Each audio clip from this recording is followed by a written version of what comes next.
मित्रांनो, आजकाल थिएटरमध्ये लव्ह स्टोरी बघायला जाणं म्हणजे काय माहितीये? दोन गोष्टी ऑलमोस्ट फिक्स असतात. पहिली, कपल ऑडियन्स भरपूर असणार आणि दुसरी, स्टोरीमध्ये क्रिंज भरपूर असणार. पण चांद मेरा दिल बद्दल एक गोष्ट मान्य करावी लागेल. ही फिल्म सुरुवातीला जितकी साधी वाटते ना, तितकी ती शेवटी राहत नाही. मी स्वतः थिएटरमध्ये जाऊन ही मूवी पाहिली आणि ऑनेस्टली सांगतो, मला वाटलं होतं अजून एक टायपिकल जेन झेड लव्ह स्टोरी असेल. College, cute moments, random romance, थोडे आर्ग्युमेंट्स आणि शेवटी सॉरी बेबी टाईप एंडिंग. पण मूवीने सेकंड हाफ मध्ये जे केलं ते अनएक्सपेक्टेड होतं. तर चला आज बोलूया चांद मेरा दिल बद्दल. मित्रांनो, मूवी मधले स्टारिंग आहेत लक्ष्य आणि अनन्या पांडे. आणि हो, थिएटरमध्ये ऑडियन्स पाहिली तर जवळपास सगळी कपल्सच होती आणि असणारच, कारण 149 रुपयांची तिकीट मिळाली की प्रेम अचानक जास्त आठवतं लोकांना. पण मुद्द्याची गोष्ट अशी, ही मूवी बाकी क्रिंज लव्ह स्टोरी सारखीच आहे का, की खरंच स्वतःची वेगळी आयडेंटिटी बनवते? सुरुवातीचे 40 ते 50 मिनिटं फिल्म अगदी प्रेडिक्टेबल वाटते. तोच कॉलेज सेटअप, लक्ष्य आणि अनन्या एकमेकांना भेटतात, हळूहळू बोलणं सुरू होतं, मैत्री, अट्रॅक्शन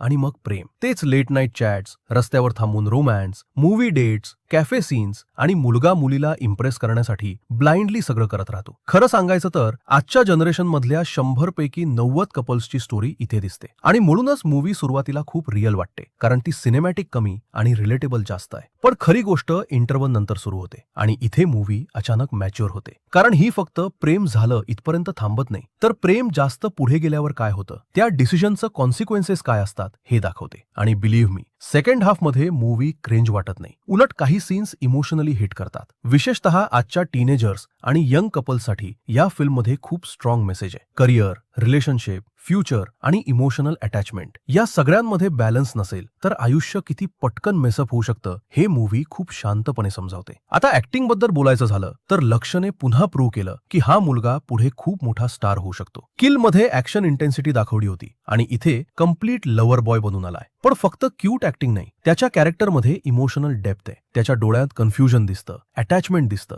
आणि काही सीन्समध्ये हेल्पलेसनेस पण जाणवते. आणि ऑनेस्टली तेच ते कम्प्लीट लव्हर बॉय बनून आलाय. पण फक्त क्यूट ऍक्टिंग नाही, त्याच्या कॅरेक्टरमध्ये इमोशनल डेप्थ आहे. त्याच्या डोळ्यात कन्फ्युजन दिसतं, अटॅचमेंट दिसतं आणि काही सीन्समध्ये हेल्पलेसनेस पण जाणवते. आणि ऑनेस्टली तेच परफॉर्मन्सला स्ट्रॉंग बनवतं. अनन्या पांडेबद्दल बोलायचं तर हो, इम्प्रूव्हमेंट दिसते. पहिल्यांदाच तिची ऍक्टिंग फोर्सफुली वाटली नाही. विशेषतः इमोशनल सीन्समध्ये ती सरप्राइझिंगली डिसेंट वाटली आणि सलवार सूट लुकमध्ये स्क्रीन प्रेझेन्स पण खूप नॅचरल वाटते. मूवीचं डायरेक्शन केलंय विवेक सोनी यांनी, ज्यांनी याआधी आप जैसा कोई सारखी फिल्म केली होती आणि त्यांचा एक पॅटर्न मला इथेही जाणवला. ते रिलेशनशिपमध्ये फक्त मुलाची साईड किंवा मुलीची साईड घेत नाही, दोघांचेही प्रोस आणि कॉन्स दाखवतात आणि त्यामुळे स्टोरी रिअलिस्टिक वाटते. मूवी काही ठिकाणी प्रीची होते, पण तरीही इंटेन्शन क्लिअर आहे. आजच्या जनरेशनला इमोशनल ट्रॉमा किती सहज होतो आणि छोटी डिसिजन आयुष्यभर इम्पॅक्ट करू शकते हे फिल्म दाखवायचा प्रयत्न करते. आता सॉंग्स बद्दल बोलायचं तर गाणी खूप आहेत, पण सगळीच लक्षात राहत नाही. 1-2 ट्रॅक्स रिपीट व्हॅल्यू ठेवतात,